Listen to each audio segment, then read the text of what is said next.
Students, respected parents and guardians, एक बार फिर से कमांडो क्लासेज की एक नए वीडियो में फिर से आप सभी का वेलकम। मैं हूं राम सर। आज मैं एक बहुत ही इंपॉर्टेंट इंफॉर्मेशन के ऊपर बात करने वाला हूं, क्योंकि ये जो इंफॉर्मेशन है इसकी सही जानकारी नहीं होने की वजह से कई बच्चों का भविष्य जो है कि ये जो प्रिपरेशन कर रहे हैं ये कॉम्पिटिटिव एग्जाम से क्लास 6 के लेवल पे, तो उनके सपने जो है कि वहीं चूर हो जाते हैं जब उनका एप्लीकेशन ही जो है कि अप्लाई नहीं हो पाता है। तो ऐसे में गार्जियंस की और पेरेंट्स की विशेष जिम्मेदारी बनती है कि इस इंफॉर्मेशन को समझें, जानें और सही स्टेप्स के द्वारा बच्चों के फ्यूचर को, बच्चों के करियर को बिल्ड करें। तो आइए बताते हैं सूचना क्या है, ये इंफॉर्मेशन कौन सी है। ये एज लिमिट्स की इंफॉर्मेशन है। जो क्लास 6 के एंट्रेंस में जो बच्चे बैठ रहे हैं तो उनकी एज लिमिट्स को लेकर के एक जो है कि यहाँ बात की गई है। तो एज लिमिट्स उनका क्या होना चाहिए, क्योंकि पिछले साल नवोदय में एक स्टूडेंट का फॉर्म में अप्लाई कर रहा था। पिछले से मतलब कि 6-8 महीने से प्रिपरेशन के बाद जब फॉर्म अप्लाई करने की बारी आई तो उसका एप्लीकेशन ही एक्सेप्ट नहीं हुआ, जिसकी वजह से उसने निराश होना पड़ा। तो मैं नहीं चाहता कि ये किसी और के साथ ये इंसिडेंट्स हो, उसके लिए ये चीजें मैं शेयर कर रहा हूँ। तो ईयर 2025 में 2025 में अभी दो बच्चों ने एग्जाम दिया नवोदय का। वो क्लास 5 में थे, 6 के लिए उन्होंने एंट्रेंस दिया।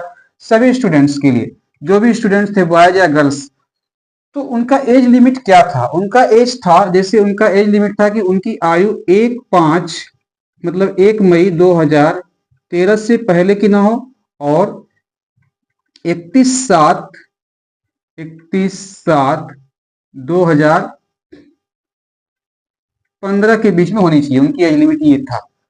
तो अभी जो हमारा बच्चा क्लास 4 में है और 2026 के एंट्रेंस एग्जाम में बैठेगा JNVST के, तो उसका एज किसके बीच होगा? तो उसका एज होगा 1 मई 2014 से 31 जुलाई 2016 के बीच होगा। ये मैंने 5 लिख दिया है, 2016 के बीच होगा।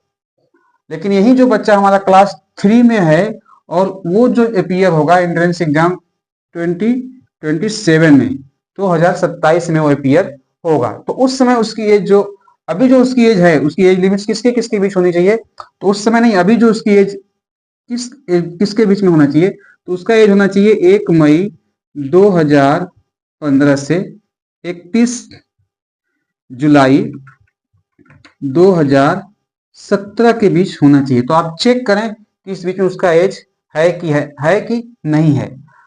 तो अगर बच्चा हमारा क्लास 2 में है, जो अभी 3 में जाएगा, 4 वाला अगले साल 5 में जाएगा, 3 वाले 4 में जाएंगे, तो ये 2 वाला जो है वो 2028 में जो है कि अपीयर होगा। अब ये स्टूडेंट्स हमारा जो 2028 में अपीयर होगा, उसकी एज लिमिट किसके बीच होनी चाहिए? तो उसकी एज लिमिट होनी चाहिए, एज जो है कि 1 मई 2016 से 31 जुलाई 2018 के बीच होनी चाहिए। यदि नवोदय एंट्रेंस एग्जाम में उस बच्चे के लिए हम उसकी प्रिपरेशन देखना चाहते हैं, उसको अप्लाई करना चाहते हैं, तो ये क्लास 4 के लिए, ये 5 के तो एग्जाम दे चुके हैं, अभी सैनिक स्कूल का एग्जाम बाकी है, 5 अप्रैल को है। अब यही बात कर लेते हैं कि ये तो नवोदय की बात हो गई, लेकिन सैनिक स्कूल में अगर हम बच्चों को एंट्रेंस दिलाना चाहते हैं तो उनका एज किसके बीच होगा? तो 10 से 12 साल के बीच में यहाँ भी रेंज है, लेकिन यहाँ जो क्राइटेरिया है, जो मतलब ड्यूरेशन है, वो बहुत बीच में होना चाहिए। 1 अप्रैल 2013 से 31 मार्च, ध्यान दीजिएगा यहाँ मार्च है, 31 मार्च 2015 के बीच होना चाहिए सभी स्टूडेंट्स के लिए, बॉयज गर्ल्स सभी के लिए। बॉयज गर्ल्स की कैटेगरी केवल विद्या ज्ञान के लिए, वो हम पर पाएंगे बाद में। अभी जो बच्चा हमारा ये था क्लास 5 में, जो बच्चे अपीयर हुए, जिन्होंने फॉर्म को अप्लाई किया, इस बेसिस पे देखा जाए कि अभी जो हमारा बच्चा क्लास 4 में है, उसकी कैटेगरी, उसकी एज जो है कि किस क्राइटेरिया में होना चाहिए, किस रेंज में होना चाहिए। उसका एज जो होना चाहिए, ये दोनों डेट्स जो है कि अपर और लोअर दोनों इंक्लूड रहते हैं इसमें, इनको लेकर के काउंट किया जाता है। तो वो होना चाहिए 1 अप्रैल 2014 से 31 मार्च 2016 के बीच ये होगा, तब ये फॉर्म अप्लाई हो पाएगा सैनिक स्कूल के लिए। ठीक है, अगर यही मैं बात कर लूं कि अगर बच्चा हमारा तीसरी में है तो वो सैनिक स्कूल का जब फॉर्म भरेगा 2027 में अपीयर होगा 27-28 के सेशन के लिए, तो उसका एज अभी इस समय किस रेंज में होना चाहिए, किस जो है कि ड्यूरेशन में होना चाहिए, तो ये है 1 अप्रैल 2015 से 31 मार्च 2017 के बीच होना चाहिए उसका डेट ऑफ बर्थ, तभी वो फॉर्म अप्लाई कर पाएगा।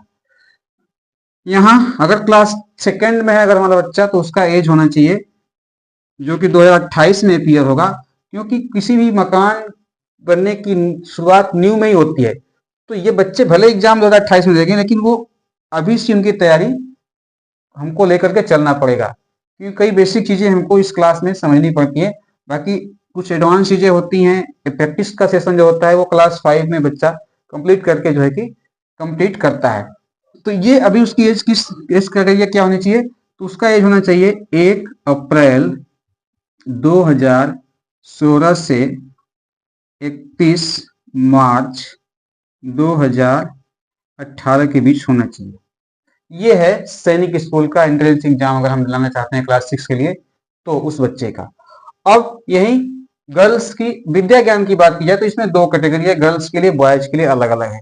तो गर्ल्स के लिए जो कैटेगरी है, गर्ल्स के लिए जो एज ड्यूरेशन है वो सेम जो सैनिक स्कूल में है वही फॉलो होगा। जैसे क्लास 5 में जिन्होंने दिया एग्जाम तो उनका जो फॉर्म फिलअप हुआ वो 1/4/2013 से 31/3/2015 के बीच जिनका एज था वो फॉर्म जो है कि एक्सेप्ट हुए, बाकी नहीं अप्लाई नहीं हो पाए।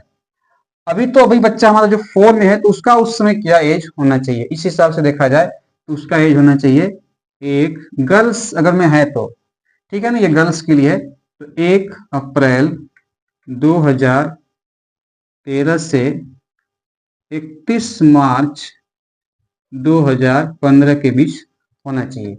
वहीं अगर जो बच्चा हमारा 3 में है 2027 की परीक्षा में अपीयर होगा तो उसका एज लिमिट्स क्या होना चाहिए, तो हमारा एक गर्ल्स के लिए है, ये ध्यान दीजिएगा 1 अप्रैल 2015 से 31 मार्च 2017 के बीच होना चाहिए अगर गर्ल्स है और 2027 मतलब अभी 3 में है और 2027 में वो अपीयर होगी उसके लिए है।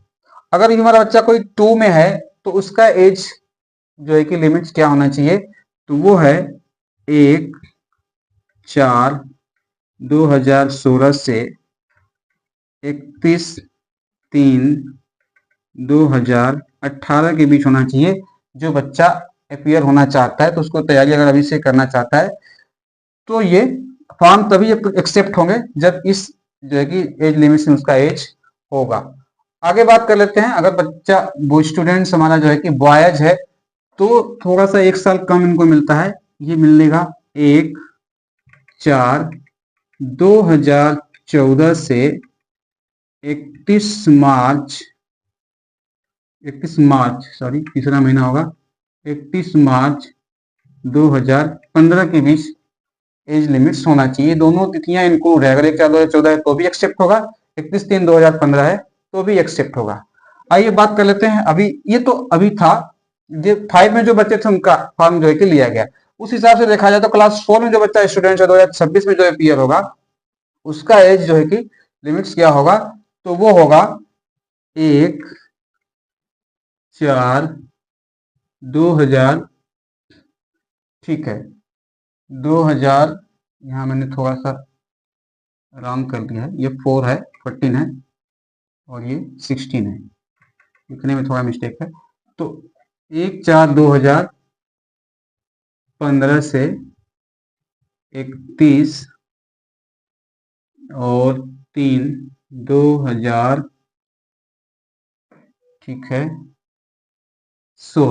2016 के बीच होना चाहिए अगर बॉयज है तब। देखिए गर्ल्स के लिए 10 से 12 साल की एज है लेकिन बॉयज के लिए 11 से 12 साल के बीच में होना चाहिए विद्या ज्ञान में, यदि 6 में है तो 2025 के लिए यही था, 26 में भी यही आएगा, मतलब रेंज वही है, 1 साल का रेंज है।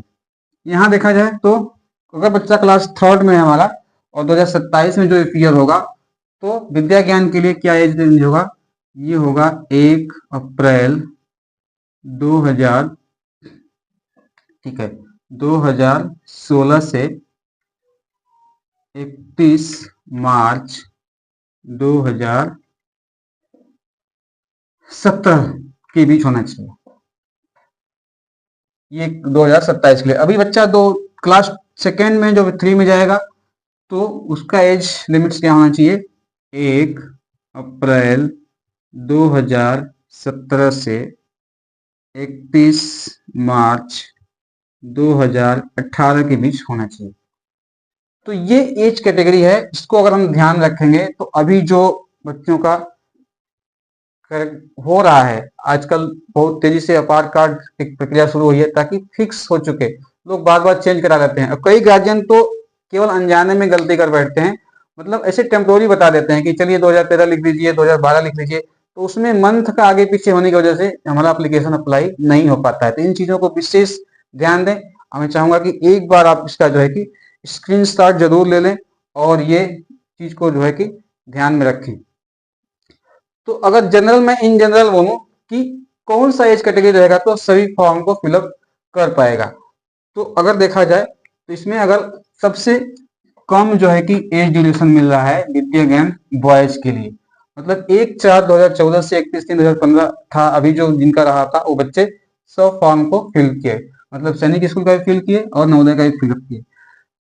तो इसी को मान के चलिए कि ऑल स्टूडेंट्स के लिए अगर क्लास 4 में है बच्चा हमारा, तो 4 में है तो सभी एग्जाम्स के लिए क्या होगा, 3 में है तो क्या होगा, 2 में है तो क्या होगा, उसका एज रेंज किसके किसके बीच में होना चाहिए। तो 4 में है तो सभी एग्जाम्स के लिए 1/4/2015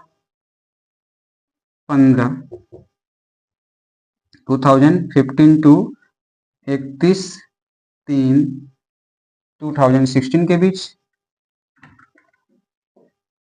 एक अगर 3 में है तो 1/4/2016 टू, यस, अगर 3 में है तो 16 टू 17, 31/3/2017 के बीच। अगर 2 में है तो 1/4/2017 से 31/3/2018 के बीच में होना चाहिए।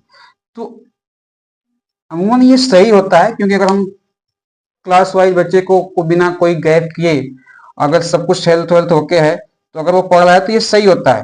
पर कभी कभी हमारी ना समझी सी ये गलतियां हो जाती हैं कि हम ही बोल देते हैं कि जैसे कि, क्योंकि गार्जियन का जो है कि अनिवार्य होता है, संस्कृति गार्जियन ही बताता है।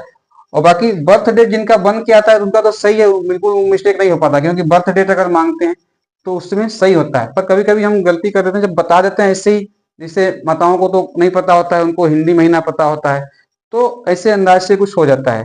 पहले ज्यादा मिस्टेक्स में, अब तो काफी करेक्शन के साथ सब चीजें हो रही हैं, ये चीज का हमको ध्यान रखना है। तो थैंक यू, बस इतना ही आज के लिए। मिलेंगे ऐसे ही किसी नेक्स्ट इंपॉर्टेंट इंफॉर्मेशन या स्टूडेंट्स के इंपॉर्टेंट टॉपिक्स क्लास के साथ। तब तक के लिए thank you, bye bye, take care.